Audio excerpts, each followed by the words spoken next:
Welcome to Blinkers Off with your hosts, Jared Welch and Aaron Halterman.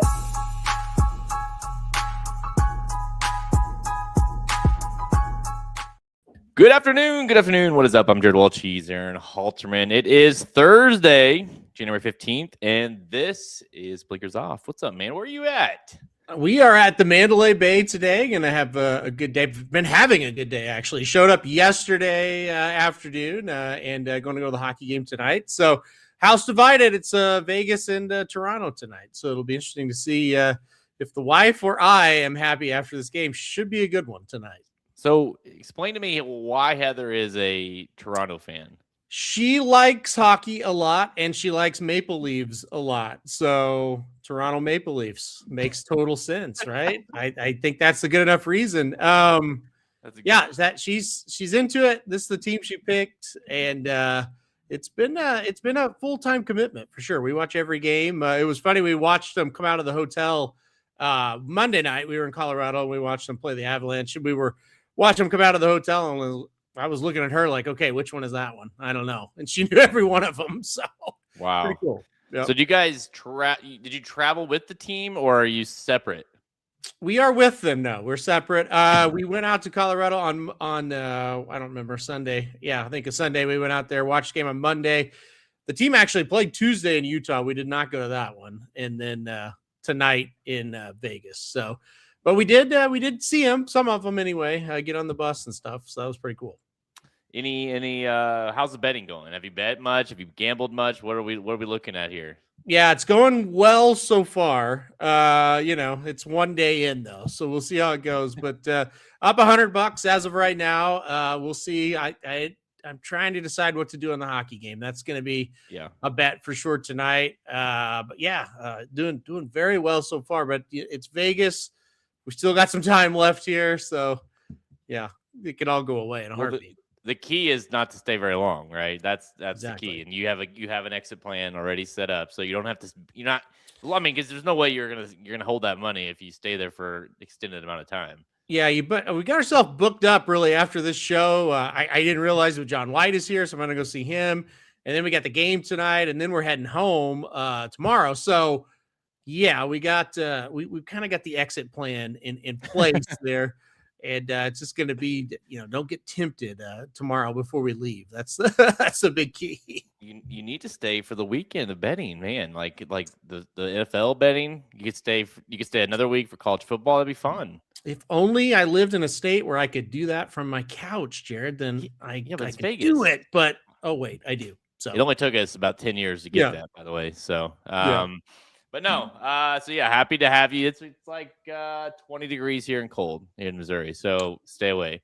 Well, they say it's 72 degrees here. Have not hit the outside yet, but they say it's pretty nice. I know it's nice in the casino as well. So say it's warm. I don't think I've ever been to Vegas when it's not like 100 degrees outside, honestly. So that should be nice. This is, without a doubt, the best time of year to be here, in my opinion. Well, yeah, I mean, because that's the only downfall of when that's the thing you learn when you go to Vegas. Like the casinos look like they're all close together, but they're really not. I mean, it takes forever. So if you're walking and it's the middle of the summer, it's hotter and shit, right? To get from one place to another. So yeah, I mean, for you just enjoy yourself, enjoy the weather, and it's that dry heat they say. So it's not even hot. It's like a cool 72. Yeah, it's beautiful, and there's not as many people here during this time of year, so that's nice as well. There's still a lot of people, but not as many. And like I said, as being a hockey fan, it's very nice to come out this time of year. And I think all the way through about March, it's kind of like this. So only downside is the pool's not open, but I don't really care about that. So. If you have time, go by the I think it was the Flamingo. There's a statue of me there. I helped build that with all the money I donated last time I was out there. So you can see me just crying in the statue. But all right, so let's get into it. We have this is it's a week prior to the Pegasus, so that's big. And then the Lecomte is going to be the first 20-point race of the Derby Trail. So we have a ton to talk about here. Obviously, next week is huge with the Pegasus World Cup. 3 big races there. The full card is going to be amazing. We'll have a Pegasus World Cup betting Bible available. I should have that out by this afternoon, pre-sale, and then of course next week will be available. So we'll have that coming up. Lecomte is wide open for this weekend of racing. You've got the Silver Bullet Day, which is a Kentucky Oaks prep race. You got the Louisiana Stakes smack dab right between those two races. So lots to talk about from those big racing action this weekend, as well as a little early preview for the Pegasus World Cup. Let's not waste any more time. Let's go. Yeah, man. The Lecomte is wide open, like beyond wide open, right?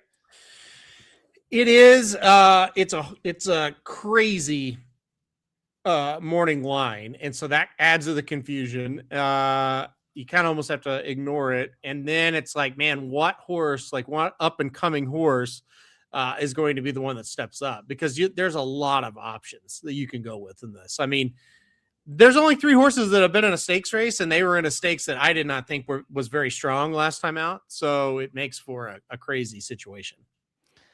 All right, race 13 at Fairgrounds on this Saturday. It's the Lecomte Stakes, grade 3, 250K, mile 16 for those 3-year-olds. Kentucky Derby prep race, 20 points now for your winner, 20-10, 6-4-2 for your top 5 finishers. And as Haltram just laid out there, it's a field of 11, very diverse field, a wide open field, and the morning line is just interesting. 9-2 on Chip Honcho all the way out of the outside. 4-1 on Crown the Buckeyes. Actually, your favorite for Mike Maker. And it is just really a mix across the board. Really, the only kind of outlier is the 4 Exosum at 20-1. But past that, they're all the odds are all pretty playable. And then there's like you said, it's hard even to figure out where to go from there because we don't know exactly how this is going to be bet. Yeah, it's a really hard morning line to make. I do want to say that, but I will bet any amount of money Crown the Buckeye is not the favorite once we go to post. And it's a guess between who's going to take the most money between the 5, 6, 7, and 8. I would imagine one of those will go off the favorite. Those are kind of the sharpest looking up and comers. Maybe add the 10 into that mix as well. I think you just kind of got to ignore the morning line and go with, okay, who do we like? Who do we like to win? Because I think you're going to get your price on just about anybody. I went White Tiger on top, the number 8 horse for Brad Cox. I thought he ran really well on debut, got beat by a nice horse. And then last time out, I thought the horse just improved very well, stretching out to 2 turns. Irad's been on the horse twice, going to ride the horse again. I don't know that 8-1's a realistic price, but I do think White Tiger is going to be very tough to beat in this spot. Yeah, there's listen, there's a couple Brad Cox horses in the race, 3 to be exact, and Quality Mischief was a horse that it seemed to be kind of improving. Was a big price in the Gun Runner, ran 4th. If you don't like that race, if you didn't necessarily love that race, that's not maybe the best sign. 10-1 though, so you're getting a fair price. Well, at least on the morning line. Number 6, Thunderbuck for Brad Cox, which this one seems. This one for me definitely seems like a horse that could take another step forward. And then of course your horse, White Tiger, that you mentioned, the other Brad Cox. So if you're going Brad Cox, which obviously is not a bad strategy, it's kind of comes down to which one do you think is going to pop. And both Thunderbuck and White Tiger did similar things where they debuted going shorter than then went long and broke their maiden and looked way different. They looked impressive doing it. So to me, it's just kind of trying to figure out if you're going to go between one of those, which one you think is, and that's the hard part about this race is like you really you haven't seen what these horses can do in this kind of level. And so it's just a matter of which one do you think has the most upside. I like Thunderbuck here at 6-1. But again, I'm going off the exact same logic as you, only another horse. It's interesting too. And I think the hardest part about this is, Brad Cox has 3, but let's say 2 serious ones. And then Sherita Vo with 2. And I think they're serious. And look at the jockey assignments. Cherie gets Jose and Pratt. Cox gets Saez and Irad Ortiz. So you can't really decipher. And, which Cox to take is a question. Which DeVoe to take is another question. And it's an interesting situation with Cherie where Jose Ortiz is far and away the number one rider for the barn without any questions, debate, or anything. Flavien Prat hardly ever rides for DeVoe, like a couple times in the last year. They've never teamed up together for a win, but they never team up, and Prat is on her horses all day long on this card. I think Golden Tempo is the one you want because I think that's the one Jose chose. So, I mean, and this is an amazingly bred horse to go 2 turns. Curlin out of a Bernardini mare, I mean, and really debuted very nicely going short. You think that horse is going to have improved. But Flavien Prat's got Mesquite, who I picked to win the gun runner, and the horse scratched. And Mesquite's been pretty good as well. So which DeVoe to take, which Cox to take, and then can anybody beat them? I mean, and look, a horse like number 10, Stop the Car, could beat them, right? Maybe Chip Honcho just has the experience edge and he beats them. So it is really a great race. You pick your poison, so to speak, when it comes to this one. Yeah, you see that, like you said, you see this a couple times in particular in these stakes races in terms of the Jose Ortiz Prat on the DeVoe horses. And it's going to be interesting to see because at the end of the day, like obviously, especially at this level, Golden Tempos ran once, Mesquite's ran twice. Both of them have won just one race. And, the jockey is obviously making the best decision they think is best, but you don't know, right? They don't know how these horses are going to run. And it's not like Mesquite ran poorly last time out. So, to me, it's like you go that route, but at the same time, sure, Mesquite gets Prat and certainly could win the race. And that's what makes this race like, I'm not saying, I don't think it's a bad race. I think we're going to see a couple horses come out of this thing that are going to be, legit kind of on this trail, but trying to decipher which one it is out of here. And, you mentioned Chip Honcho, who I guess is like the quote unquote, like class of the field because of winning the gun runner last out. But it's not like that horse has been anything flashy. Now the horse has been very consistent, has got 2 wins and 3 starts and has finished second on the debut and has been very consistent in all those starts. 81, 82, 81 Beyer in those 3 races. So it's been nothing but consistent. But at the same time, there's been nothing about the horse that you said, wow, that's like a horse that's going to be a big threat. I'm worried about that one. And Jin drawing all the way to the outside. So what do you think about Chip Honcho in this spot? Do you think this horse is obviously vulnerable at that outside post position? Is that kind of where you're going with at least the logic? I threw out all 3 of the runners from the gun runner, and then obviously that does include the winner, Chip Honcho. I thought the race was pretty poor.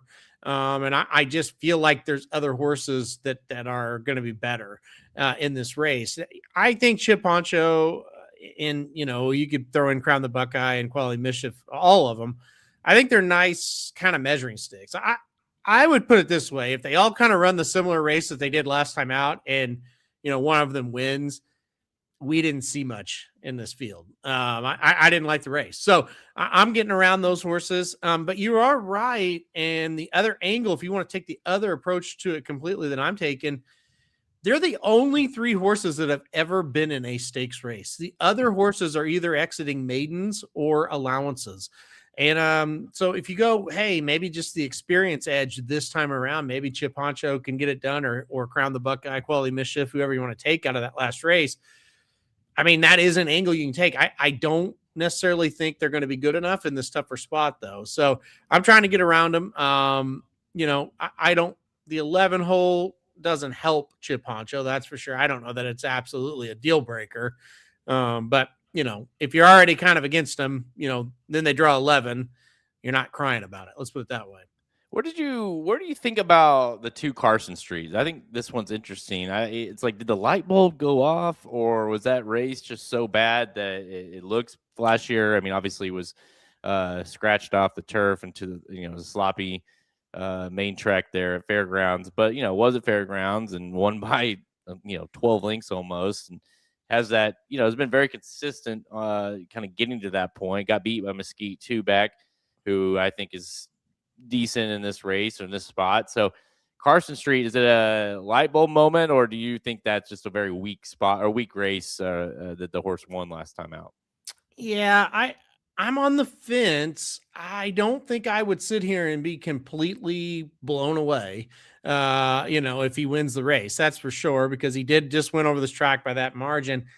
I don't get too excited about margins of victory when they're off the turf like that, because we know how it goes, and you mentioned it. It kind of sometimes those races hold together and they're not awful, but a lot of times it's just kind of a mishmash, and you look up and you're like, yeah, these horses aren't very good. So anyway, I'm not really, I'm not worried about him that much, to be honest with you. I'm not going to play him. Again, you look up on Saturday and go, well, he won. You'd say, yeah, I get it. Like that wasn't far fetched, but he's really not really for me in this spot. He's going to have to prove it to me once again. He did get beat by Mesquite 2 races back. And, I kind of like Mesquite. He did get beat by Incredible 3 races back. That's not, obviously a horse that's not too bad. So he's been keeping decent company. Could he hit the board? I think that's kind of where he's going to be. Hit the board, but I don't think he can win. Is it fair to say that, at least in your mind, you would need to see something like, like the 5 or the 6 or the 7 or the 8 or the 10, maybe like win, or in order you're like, yeah, maybe that's like a legit horse. Otherwise, if the 1 wins, say if Chip Honcho wins, then you're kind of like, well, they're decent, but the rest of this field may not be very good.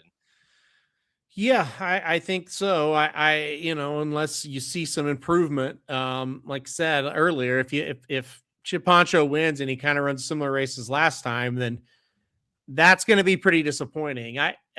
It's hard to predict which one of these promising maidens or allowance winner, a couple of them.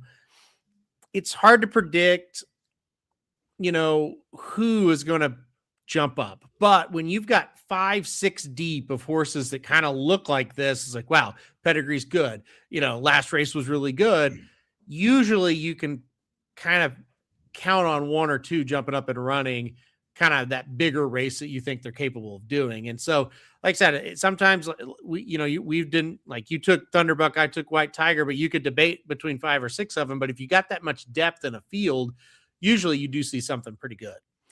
Yeah, let's go back a little bit to our picks and why we went that route. With Thunderbuck, this is a horse that, like I mentioned, debuted going 7 furlongs, got beat by Chip Honcho, but definitely didn't run particularly awesome. And then, stretches out to mile 16th back in December and looks great. I thought he looked fantastic. He's the Sire's Gun Runner out of an Oxbow mare, Calumet Farm. We know, we love Oxbow and we love, the connections there. And, it seems like a horse that is going just the more distance you can give this horse, the better.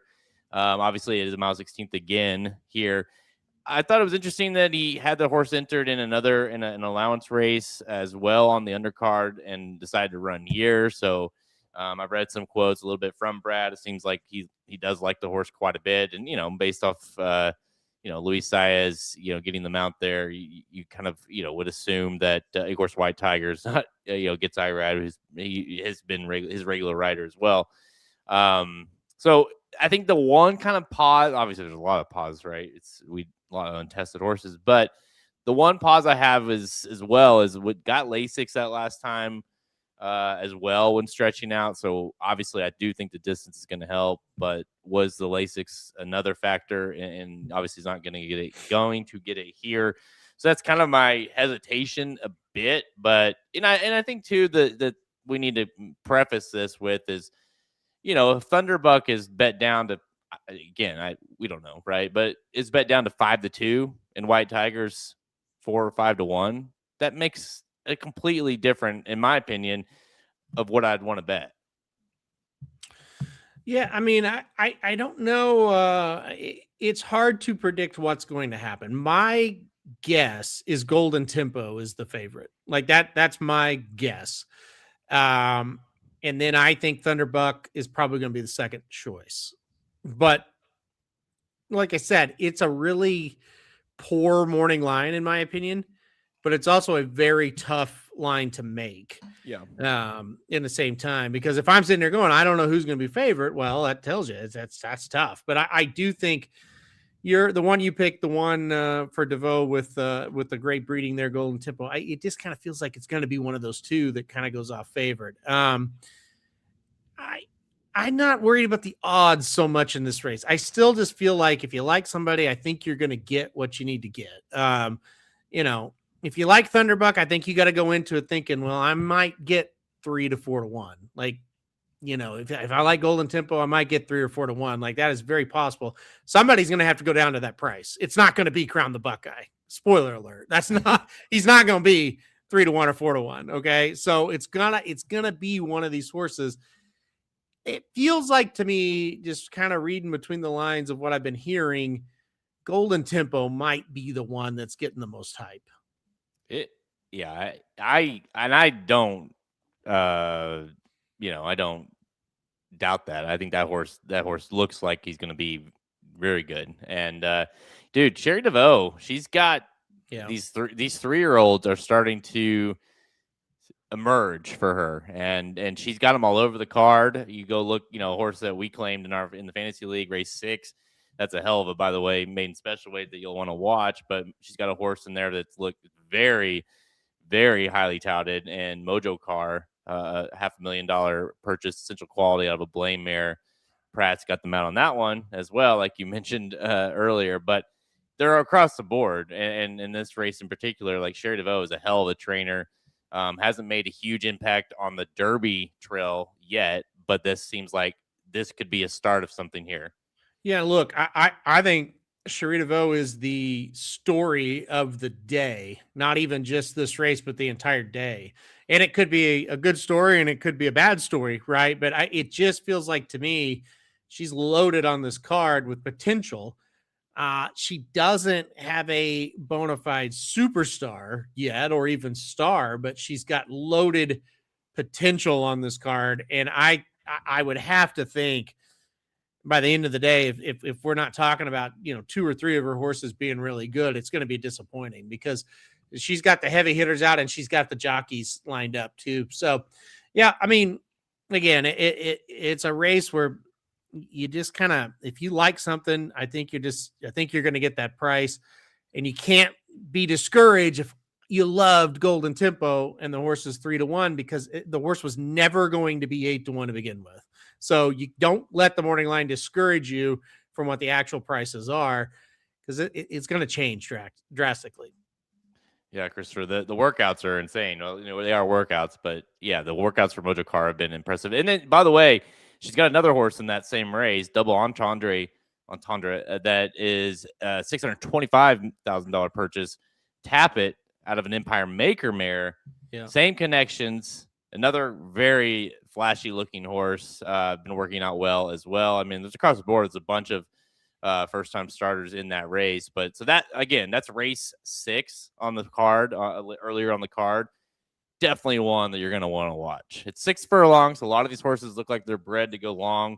So it's not a huge indicator, but I think you're going to see some legit type horses, at least that will run in some sort of either allowance or a stakes race next time out. So definitely want to watch race 6. Have you looked at that one closely yet?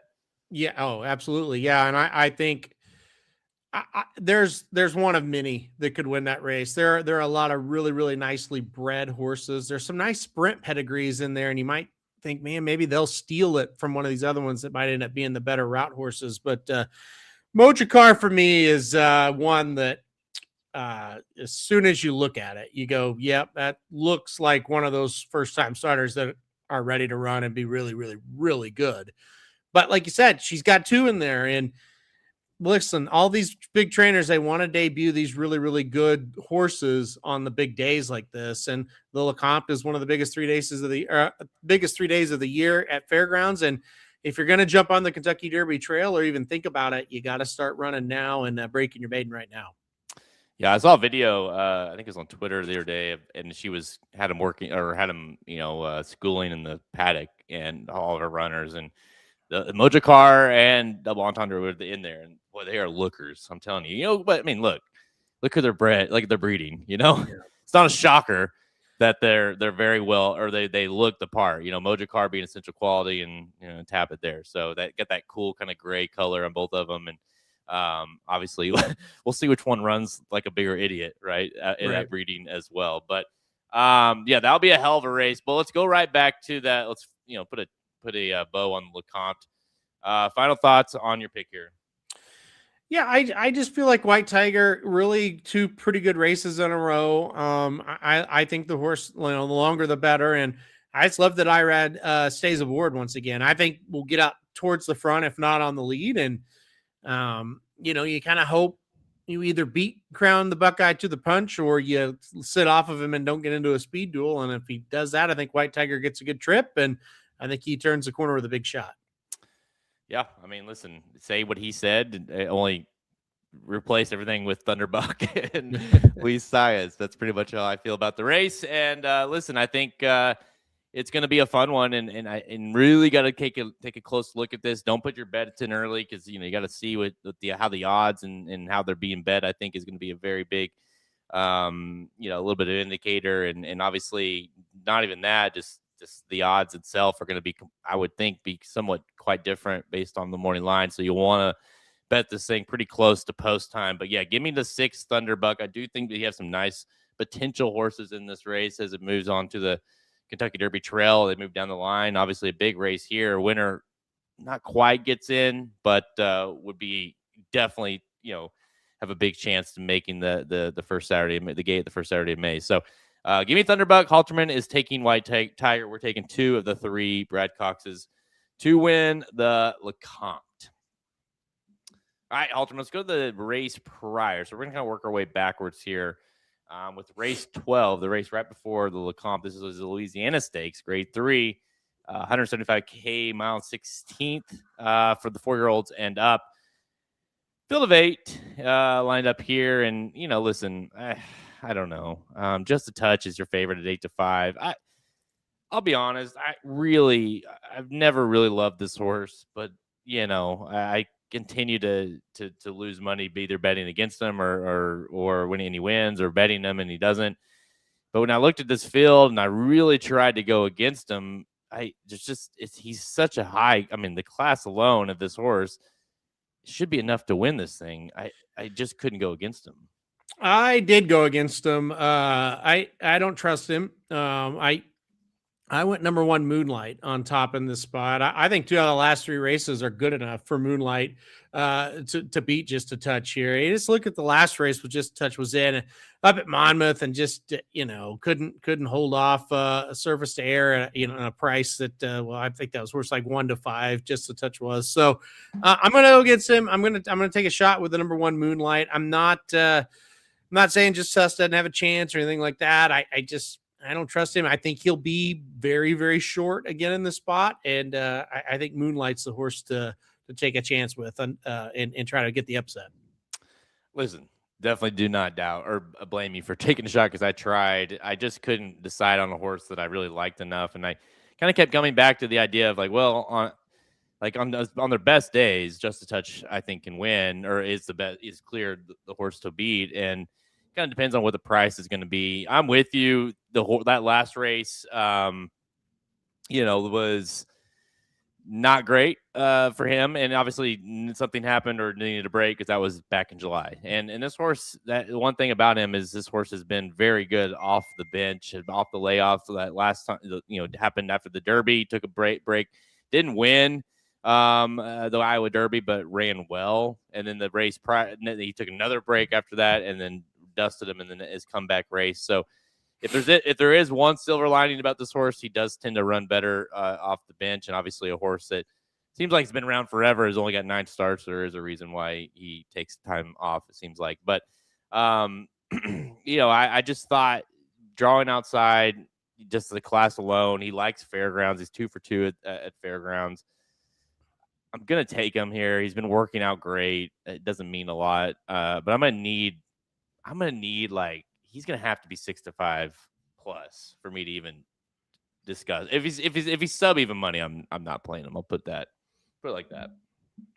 I'm afraid you're not playing him then. I don't know. Maybe I'm wrong. I just feel like Brad Cox, Fairgrounds, Irad Ortiz, horse that was on the Derby Trail. I just feel like he's going to take a lot of money. And look, there's also nothing wrong with picking him and you get to the race, you go, you know what? I'm not betting him at 4 to 5. Like, that's fine. You just skip the race. It's sometimes it's okay when you say, okay, I like the favorite. And then you get there and the favorite's 3 to 5. And you're like, I don't like him that much. And then you go, well, I don't like the rest of the field. Well, I'll play a different race because there's literally hundreds of races going on Saturday. And you can do that every once in a while. And that's okay as well. I will say this. It is very nice to see the new jockey riding Just a Touch. That is a nice little bonus because Just a Touch has only had Flo ride him his whole career. Now, I'm saying that was the reason he's lost all the races, but he gets Irad here, so that's a big change, and that should help. Now, I agree that the price alone, that him being on there, will actually hamper the price. Another thing too about him, he's ran 9 times in his career. He's been the favorite in 6 of them, and I believe of those favorites, only once was a favorite and above even money. So to that point, he's probably going to be sub even money, right? Especially in a field like this, it's not there's not another like stakes type, like the big time stakes races kind of horses in here. So you're probably right. I'm probably talking myself into he's going to be sub even money. So I'm gonna have to just make a decision here. I did kind of like the 3 Cadet Corps for a prize play, but I don't know. I mean, if he's like hammered, I may not even touch him. I'll just single him if I'm playing any kind of multi-race sequences, and I think he is a single or toss. I don't think there's any way behind any way around that. I think he either wins kind of easily or he doesn't run well at all. Yeah, I mean, I think if you're going to toss him, you go 3 deep, 4 deep, and if you're going to use him, you probably have to single him, especially because I've seen the whole sequence. If you're going to single, or if you're going to use him, this is probably your single, and you just hope that he comes through. Yeah, I agree with that kind of thought process. Yeah, and I don't love it, but well, again, we've seen the whole sequence. It's tough. It's tough. Like you gotta single somewhere, I think, because you're gonna have to spread. And he feels like the logical one. He also is going to be the one that is most singled. So you really got to swallow it with him if you're going to do it. But it's a tough late pick 5. He's like he's been a frustrating horse. And I'm sure he's been a frustrating horse for Brad and the connections, because you look at, there's just been times where you're like, oh, he's got so much up. So, you look at the Bluegrass, finished second Sierra Leone. Yeah. He was like the darling of the Derby, finished last in the Derby, beating 54 lengths. He was like 11-1 that day. He's like, what did that probably was top 5 choice, right, at the Derby. The Iowa Derby, like, okay, here's this horse, can't win that one. Comes back, dusts an allowance field, dusts another allowance field. He runs 3rd in the Met Mile. He ran 3rd Raging Tort and Fierceness that day, and I guess it's nothing to be too upset about. And then you're like, all right, now the Monmouth Cup, he can win that, right? And he can't, right? And he's huge price, or like as far as bet down, just 1 to 9, can't get it done. So very I wouldn't say overrated, but just underwhelming horse of his career. Well, I was talking to somebody else earlier about him, and part of his problem is we overrated him as a 3-year-old. And sometimes when you do that, you're kind of like, what a loser, what a bum this horse is, when really it's like we probably expected too much out of him. Yeah. And he probably never should have been the price he was at Monmouth that day. He's not a 1 to 9 type of horse. But at the same time, he should be good enough to beat this field. It's not unrealistic to think he should beat this group. So he's just going to have to do it. And that's just something, like I said, when it comes to stakes races, he has had trouble even winning in spots where it looks like he should win. He hasn't been able to do it. Yeah, it's True. And listen, he's won 3 starts, and all 3 were allowance races or made special weight / allowance races. Yeah. He's had 1 0 stakes races, so he's gonna have to do something he hasn't done yet in his career, and that's win a stakes. So why else would I not? So again, 8 to 5, sure. Yeah. 3 to 5 now. So we'll see. But that is my pick to win the race. You're going with who? I'm gonna go number 1, Moonlight on top. Moonlight on top for Halterman. All right, let's go 1 race prior. No, 2 races prior. I'm sorry. It's race 10, the Silverbulletday Stakes. 150K, 1 mile and 70 yards for the fillies 3-year-olds. And this is a Kentucky Oaks prep race, 2010 642 for those top 5 finishers. So 5 of the 6 are going to get points here out of this race, assuming no one scratches. And Atropa, tell me, stop if you've heard this one before. You've got Sherry DeVoe has 2 horses in the race. One's 2 to 1, one's 9 to 2. Jose Ortiz is on one. Flavian Pratt is on the other. That's Atropa the 1 and White Smoke the 3. Like you said earlier, she is at least in line to have a possibly have a huge day at Fairgrounds on Saturday. Yeah, I like both of her horses here. And it is another one of those situations where, all right, which one is it? Is it Pratt or is it Jose Ortiz? I think it's Jose Ortiz here. I like the number 1 Atropa. I'm not going to say quite a bit, but I like her a lot. I mean, I think she's a pretty nice horse, getting better with each start. I really like the progression from this horse. Second last time out, but I thought it was a good second. I'm a big fan of this one. So I put number 1 Atropa on top, and I put number 3 White Smoke in second. White Smoke's another one race, really, really good. Now gets Flavian Pratt, but again, it just feels like Jose Ortiz probably had the choice here, and he's on Atropa. So I went on the rail here with the favorite, number 1 Atropa. I mean, my goodness, she like this is again this Belladonna Racing, big owners for her, and obviously has the horses we'd mentioned in that race 6, the main special weight as well. But I mean, she's just loaded with horses this year, and I'm gonna take the opposite. I'm gonna do the 3. We did the exact same, only with the Brad Cox horses. Yep. Now we're doing it with her here. I'm taking the 3 White Smoke for Sherry DeVoe and Flavian Pratt. Very similar setup here. Only you don't have that experience edge that the 1 has over the 3, but that has ran once and looked good doing it, and that was going 6 furlongs, stretching out a little bit here. Obviously, that's not going to be an issue for her. The workouts have been strong, and again, it's just one of those things that Jose had to choose one, and he obviously rode her in a stakes race, placed in a stakes race last out. He's probably going to go back to the 1 Atropa. I don't blame him, but I think the 3 White Smoke is dangerous here in that first start. It took a couple starts for Atropa to break the maiden. The 3 breaks the maiden on debut. I think the horse has got big upside going a little bit longer here. Yeah, it's going to be very interesting to see as we go down the card. Okay, how many has Cherie won?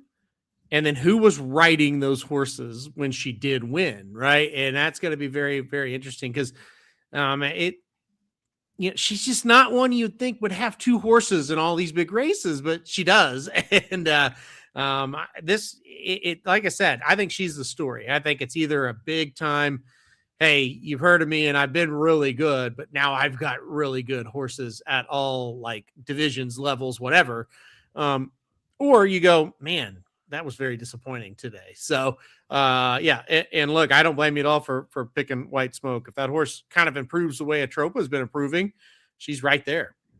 She's probably got like $5 million worth of horses running on Saturday. Maybe more. I mean, it's crazy. They're bred immaculately, and obviously she knows how to train. That's not in question. And obviously, they got a lot to prove here, but it's going to be fun to see what horses emerge. Is there anyone else out of this race? Obviously, it is a, Fairgrounds has produced a lot of fillies over the years as it goes to the Kentucky Oaks. So were you surprised that there's not a kind of seems like, anytime you have Oaks type prep races at Fairgrounds, you're going to have an Asmussen and or a Cox horse in the race, and neither in this one. It is interesting. I heard Cox is sending his good one to Oaklawn. for the Martha Washington. So but yeah, I'm surprised there's not at least one in there. He's got multiple. Is it just me, or does Asmussen have very little this year as Seems far like as 3-year-olds on either side? Yeah. Like none. I mean, I guess the last, the horse's name, Yeah, Chip Honcho. Chip Honcho. Yeah. I mean, I guess, but if that's like the horse, that's not good. It's not good, right? No, he had one horse drafted out of 60 in our fantasy league, and that was Chip Honcho. That's crazy. And he had no presence in the Smarty Jones. And like I said, he's had very, very, weak presence in these two fairground races so far. Just one horse, and it's just been him. So Chip Honcho. So I don't know what's going on, but that he doesn't seem to have hardly anything. It looks like a light crop for Asmussen. What do you think of the 4 here for McPeak, taken by the win? 5-2 on the morning line. The 2 starts has been very good in both, including the Pocahontas win. It's always tough sometimes to take McPeak at a short price, but obviously he knows a thing or two about developing 3-year-old fillies. What do you think of this one? Look, I think the trip is going to be perfect for Taken by the Wind. I think the horse is going to kind of get first run on the leaders, and might just gallop away from him. We see McPeak, like I said, he'll show up in races like this and win them, especially lately. He kind of runs all over the country as well. So I like this horse. I would probably have that horse in third after the top 2 there for DeVoe. All right. This is this is only the Silver Bullet day. The racing, especially the Oak side, gets we'll see a lot bigger horses come for these races as a trail goes on. But for now, for this race, Halter and I are splitting down the middle with the Sherry DeVoe entries. He's going the 1 Atropa. I'll go the 3 White Smoke to win the Silver Bullet Day. Yeah, I am. What would you say? Like, there's 13 races on the card. I don't know exactly off the top of my head how many any out of those races she's got entries in. But I mean, over under 4.5 wins. What? I'd have to go under, but I mean, winning 5 on a card would just be.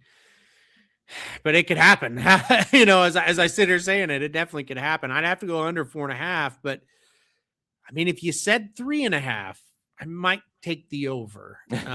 It just feels like she's got a bunch that can win, and it's always nice to have multiple horses in a race, and they both look like they can win. You look at that maiden with Mojucar in there, like you said, double entendre could win as well. So I would say 3 to 4 wins is probably what we should expect. When you start talking about winning 5, I mean, that's tough to do, even when you do look like you've got a loaded group.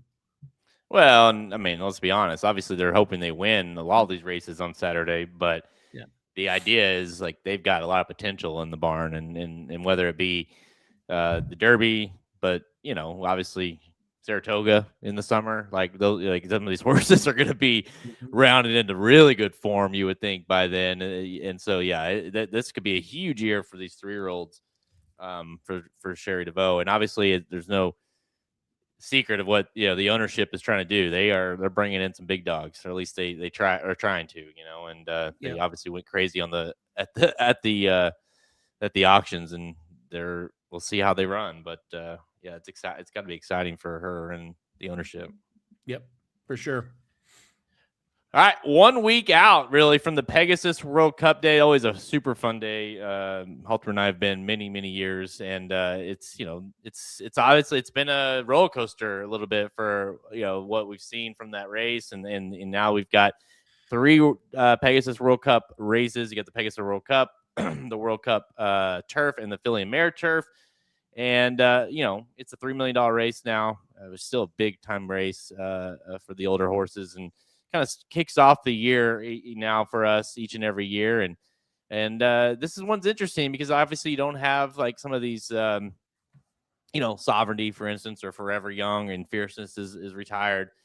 But it's kind of got a mix of horses that have either shown potential at some point or have just been very solid And I guess is Disco Time gonna be the favorite of the race? I don't know for sure. You have Disco Time. I'll just go through the list here if you're listening to the podcast or not watching live. Wide Barrio. This again is courtesy of Horse Racing Nation. It's showing the probables. Wide Barrio, Full Serrano, Captain Cook, Skippy Longstocking, Disco Time, Mika, Poster, Banishing, Tipan Street. Again, a horse that beat Sovereignty, right? Madcat Road, British Isles, and Brother Kinney. I think Disco Time will be the favorite. That's my guess. Tapan Street will take money. I think Baffert's horse, Madcat Road, will take money. Wide Barrio is going to be a very, very interesting one. Will he take money? I don't know. He's a former winner, but just haven't had any idea what his deal is lately. It's Poster will get bet a little bit as well, so it'll be interesting to see where it falls. I don't have a good feel for this race at this moment. Obviously next week we'll give picks and all that, and let's see, jockey assignments, who's going to run, stuff like that.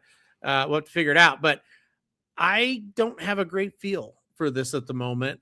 I think Disco Time has shown a great ability. I think if he can keep building on it, he's going to be tough, but I don't know that he's a lock. That's for sure. Why does it feel like because Wide Barrio dusted him in this race last year, and why does that feel like that was 6 years ago? It's just, this horse is just an enigma. I remember when he won, and everybody's like, oh yeah, I told you he's so good. It's like, he is just so good at very specific moments. And then he is very average every time else. So, I've been lucky at times to catch him, like the Classic, but I've also fell with him as well when he just shows up and doesn't run very well. I can't support him here. Like, he has no form coming into this race whatsoever. So, but I had to look that up too and go, that was last year.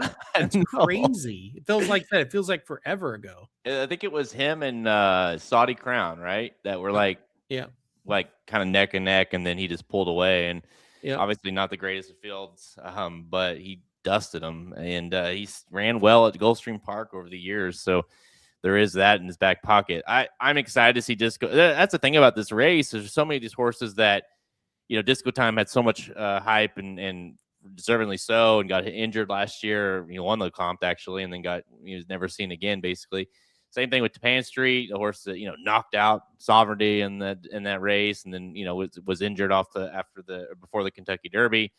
There's just horses like that have shown that kind of upside. Full Serrano at times has been very, very good. I don't know about the distance for him here. Madcat Road is solid, but is he good enough to win a race like this? As far as this with these horses in this race, Banishing kind of goes, same thing for him. So there's a lot of good horses in the race. It's just which one is going to pop is kind of is tough to kind of figure out. Which one's going to pop, and then will any of them kind of actually be contenders in the older division? I think we kind of know Wide Barrio's just not going to do that. I would say Disco Time could be an up and comer that could actually compete if he continues to improve. Tapan Street, perhaps. The rest of them, it feels like this is kind of the second string, and also the two I just mentioned could also be second stringers as well. They have proving to do.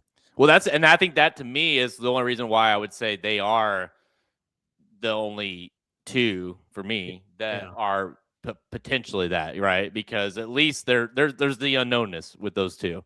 The other ones, it's like Wide Barrio is too old, and the other ones are kind of like, these, like you can't tell me that Banishing or Poster are going to be like the big 4-year-olds or whatever the older horses for this year. I just don't necessarily see that, but I can get there with Disco Time and Tapan Street just because we don't know, right? There's too much unknown with them. So, but again, to your point, they may not be at all.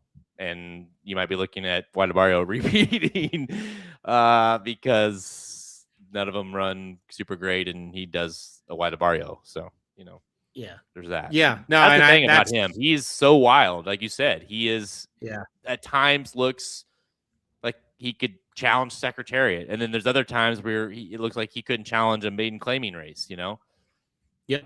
No, I know. And that's, we've tried to figure him out for what feels like years as well. Like it feels like he's been running since we were kids, but, I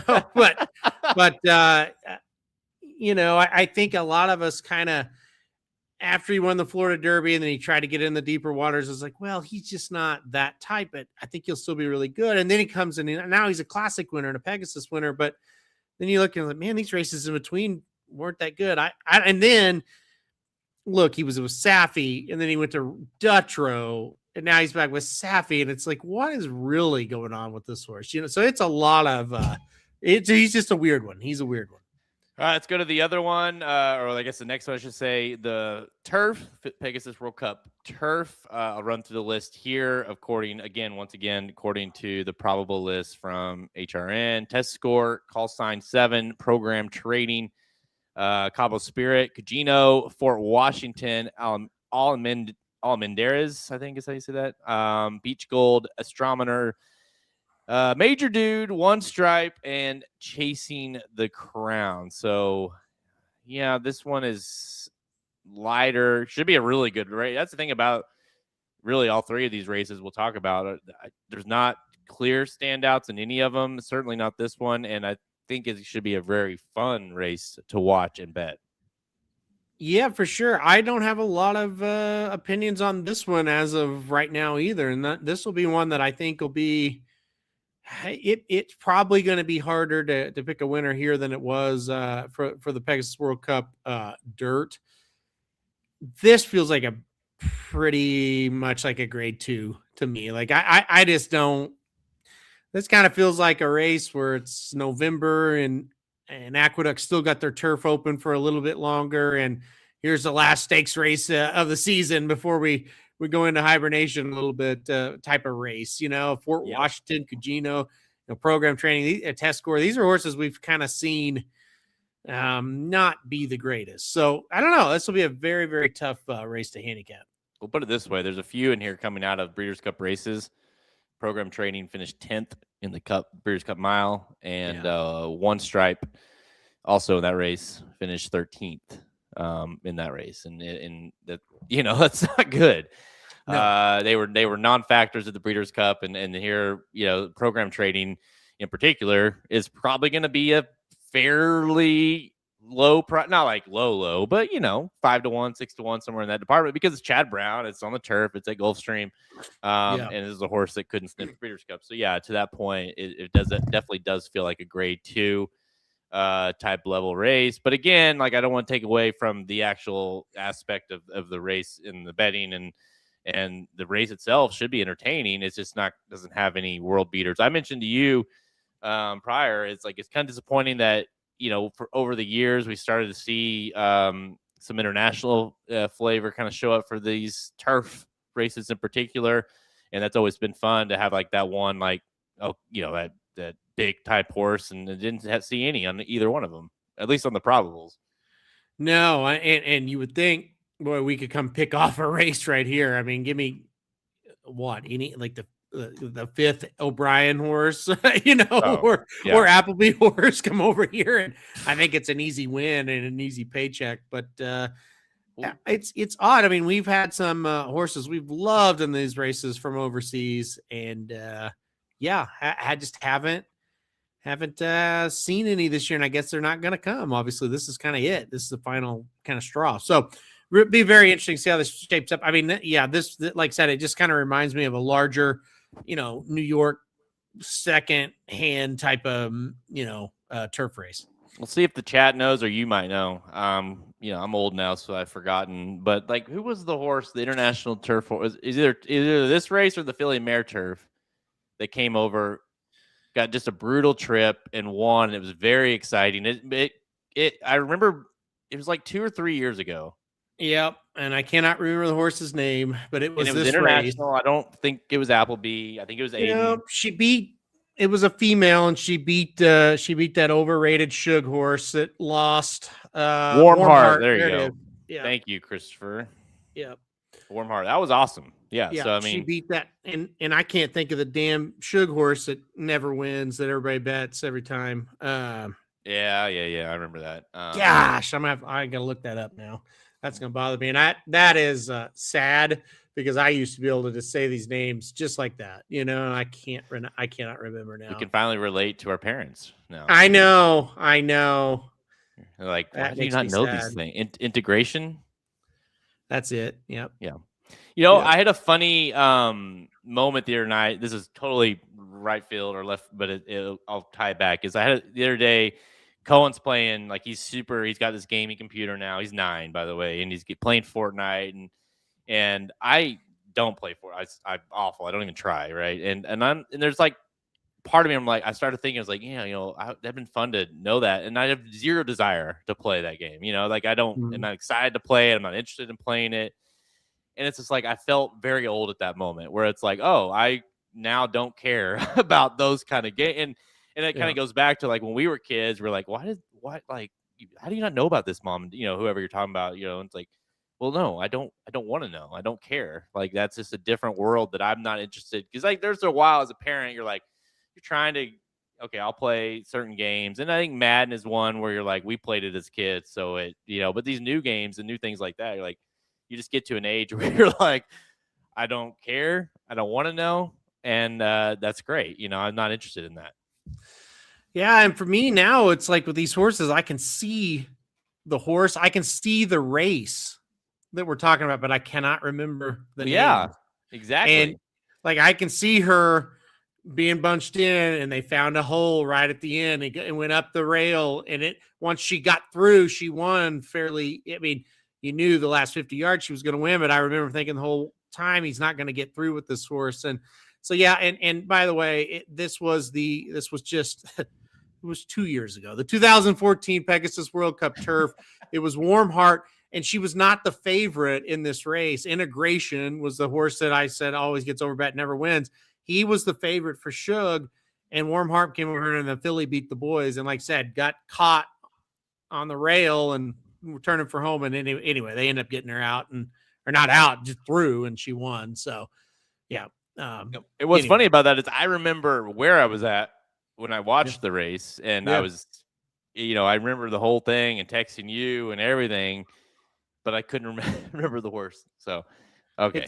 It's sad. It comes and goes. All right, let's go to the last one here. The filly and mare turf classic Q in our time, Proctor Street, and one more time, Crivelli de Oro, moving on up, Mrs. Astor and Candy Quest. So another kind of, similar as the last race, not exactly your world beaters. I will say there's more.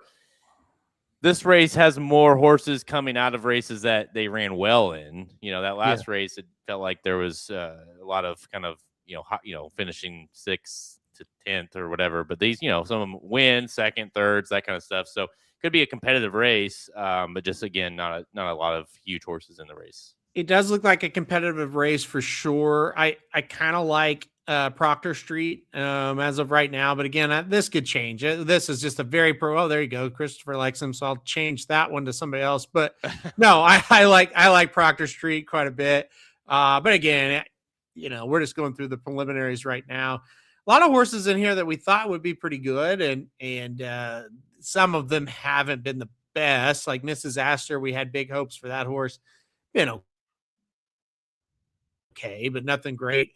Moving on up, It's Our Time. I mean, all these horses they're okay, but again, if you called it, the grade 3 whatever at Gulfstream, it probably would look about like this, right? Like it's not. It just doesn't feel like a big time field, right? No, this will be. I mean, I'll just be honest. This will definitely be kind of a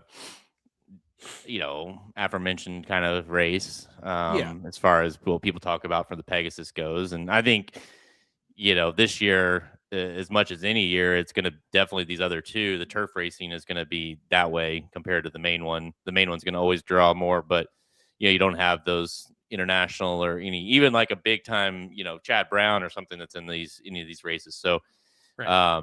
yeah, I think it's going to kind of be that way. But we've seen in the years past is even without it, you're going to get good betting in these races, good action. You're going to a lot of money going into these pools. It's going to be very playable. It's just trying to come up with a winner might be tough. But again, all these picks will be like these. Again, we're just going through them. This is next week, not this weekend. That is the Pegasus World Cup. We'll have the Pegasus World Cup betting Bible. I haven't had a betting Bible in a while. It's been a minute since the Breeders' Cup, but that will be out at least for pre-sale starting probably by this evening. So we'll shoot out an email when that comes available, and you'll be the first to get your hands on that, which will obviously go into full detail of every race, not just the Pegasus. We've been going since the year one. And it definitely, the year one, I remember thinking, man, it's the undercard sucks, but the Pegasus is awesome. And they've gotten way better with that. It seems like it's leveled off now where it's like the whole card itself is pretty solid. Not, the Pegasus itself maybe isn't what it used to be, but across the board, it's very solid. No, for sure. And I think they've done a good job with it. It obviously the Pegasus got hurt bad by the Saudi Cup. I mean, that's killed it basically as far as what it used to be, but it's it's a good race. It's a huge day of racing in the United States in January, and that's something that we've always needed and we've gotten. So it's also crazy. The last time we were in South Florida was 2020. COVID hadn't hit yet. It was that was a long time ago. So we haven't been in a while. Was literally a different world. It was. Yeah, it was. That really was when we went? Yeah. Is this Warm Heart? Yeah, she was a 9.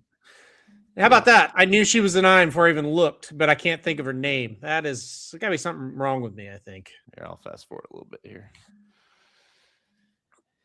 No, I think it's, certain parts of our brain, we remember certain things and certain aspects you don't. I mean, listen, to be fair, you handicap for a living, you pick racing for a living, and you do it every single day.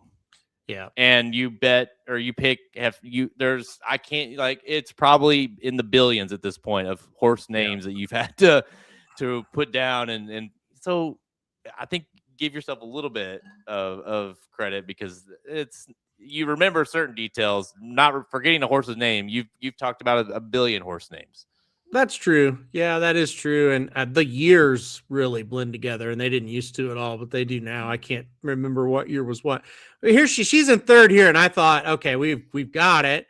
I thought she would just kind of pass this 2 and tip out past the 11, and it'd be no problem. And then turn for home, we're like, oh, she's stuck. Uh-oh. Yeah. So just like seen this a billion times. She's got a ton of horse. She's got nowhere to go. Yeah. Get through, please. And then you're like, oh, holy shit. There we go. And watching it with no money on the line, it didn't look like as hard as when I had a lot of money on the line. And it also got a lot closer than I thought it did too. Just they definitely, I felt like in my head she won by 3. Went away with it, but yeah. Probably a good thing she got through and then was on the rail because that got a little close. But yeah, no, that's I definitely remember that, and we had that was a huge opinion for both of you and I that day, and getting 2-1 and not being the favorite and getting that home was awesome for sure. Yeah, I mean I'm trying to think.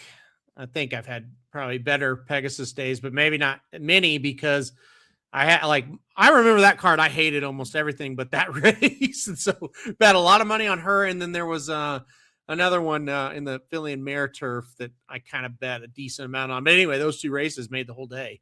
And specifically that one, though. I mean, Warm Heart, if she loses, I lose on that day for sure. So, yeah, that was a fun one for sure. And thank you, everybody that bet integration that day and continues to in Grade 1 races. So, I think he's gone. I haven't heard that name in forever. I think they may finally retired him. I don't know. You probably looked by now, and maybe, but they'll see test the brain. Do you remember who won the Pegasus World Cup that day? Oh yeah, that was oh boy. No, I haven't looked, obviously. Oh God, was that Don't help. the art collector? Was that his? I don't remember who was in it with him, who the one, but you'll know who it was. Who was it? It was National Treasure. Oh, National Treasure. Yeah, that was Buscador's year. That's right. Yep. Yeah. Yep. Art collector was the year before, maybe. Think so. Yes. Yeah. Yep. Okay. Yeah, National Treasure. That was He may have did Art Collector run though in that year? I don't know. I don't think so. Okay. I couldn't remember if he ran That was the year. It was a National Treasure and the Cox Horse. You remember, First Mission was there. And then I remember Buscador flying, but you could tell he wasn't going to get there. And then Buscador ends up winning the World Cup. So Dubai World Cup. Crazy. Oh wow. All right, there's a look at the Pegasus World Cup. More coming next week. That's all the time we have, guys. Check us out over at racingdudes.com, of course, for the free picks and the premium selections every single day. You can test Halterman's memory. He has help, though, when he does the picks because he at least is looking at a form. But right now, I'm putting him on the spot. So give him some credit. Make sure you go to the website and click the Racing Dudes Premium button so you can find out more about what we have to offer if you're looking to bet more. And obviously the Pegasus World Cup. We have Gulfstream Park picks every single day. They have racing. We have free picks for those. But if you're looking for more, you can either get the premium picks or get access to the Pegasus World Cup betting Bible. You get that for free if you are a premium subscriber. Now is the perfect time to be a premium subscriber. For as low as $70 a month, you get premium plays every single day for every track running in the country. But you also get all the betting Bibles coming out, and this is like the kickoff to our season, really, the Pegasus World Cup betting Bible, and more racing and big racing days coming. We'll have more content coming your way for those. So now is a great time to be a subscriber. Or on Twitter at racing_dudes, Instagram and Facebook. You can find all episodes of Blinkers Off by visiting our podcast page, Apple Podcasts, wherever you like to listen. Make sure you go to YouTube. You can find us there as well. Hit that like, notification, and subscribe. Of course, it helps our channel out big time when you do that. Halterman will be there. I will not. Halterman will be there at the Pegasus, though. So if you are going to be in South Florida next Saturday, make sure you go buy him a drink. No, there you go. Or two, yeah. I'm not there. You need to technically you would have bought two if I was there, so just go ahead and buy two. There you go. That would be good. Yeah, it's gonna be good. I like I said, I hadn't been since 2000, so I do like Gulfstream Park, even if it's just a regular day. I think it's great. Like I think it's a lot of fun. So I think we'll have a good time. And we've seen better Pegasus, that's for sure. But seen better horses. Gun runner, arrogant, not bad. But I still think it'll be a good race for sure. Good betting race. Listen, I mean, and there's a good. I'd say at least a mildly good chance that it's going to be very cold here and maybe even snowy. Mm-hmm. And you're going to be in South Florida. So I don't care who's running in the race. That has always been a big factor for us when we went to the Pegasus. It's like, hey, we're not in Missouri. That's the win. So enjoy yourself. Yeah. Well, that's pretty much a win no matter where you go. I agree with that. Let's see what it's going to be next weekend there. It's going to be, I just hope it doesn't rain. Sometimes it rains, and that's not great. Let's see. Wow. Yeah, not gonna at 81 on Saturday. 81 in sun on Saturday. Yeah, okay, that's gonna be good. That'll be just about perfect. Yeah, it's gonna get hot. You're gonna wear shorts in a polo, so it's gonna be nice. If I wear clothes at all, I mean, with that kind of weather, I have to just wear some shorts. Look for the guy dressed as Jimmy Buffett. That'll be Halterman. Yeah. Don't even have to wear his shirt. That's gonna be good. That's gonna be good. We're getting lucky. Denver was nice, and then it's nice here too. So anyway, well, whenever you do make it back, just make sure you enjoy the weather here in Missouri. That would make you really appreciate when you leave better. I'll try my best. All right, Halterman, have fun tonight. Have fun your remaining time in Vegas. Try to stay alive. If you wouldn't mind, grab me some. I don't, if you have any of if they still hand out any of the escort type stuff, pamphlets, could you bring some home for me? Yes, I will do that. I promise. I will start collecting them as soon as we actually go outside. I'll start collecting them. Yes, bring some home for me. I always like to collect those. So I know you do. I'll show my son what Vegas is really like. So. Right. Yes. Probably a criminal act there somewhere, so better not do that. That's true. Yeah, don't do that. All right, guys. Until next time. Again, Pegasus coming up. So big week coming up next week. We'll see you next week. I'm Jared Welch. He's Aaron Halterman. Good luck this weekend. Thank you for listening to another episode of Blinkers Off. Join our horse racing community at racingdudes.com and follow us on Twitter at racing_dudes. Want to make money betting horses? Bet with the Racing Dudes.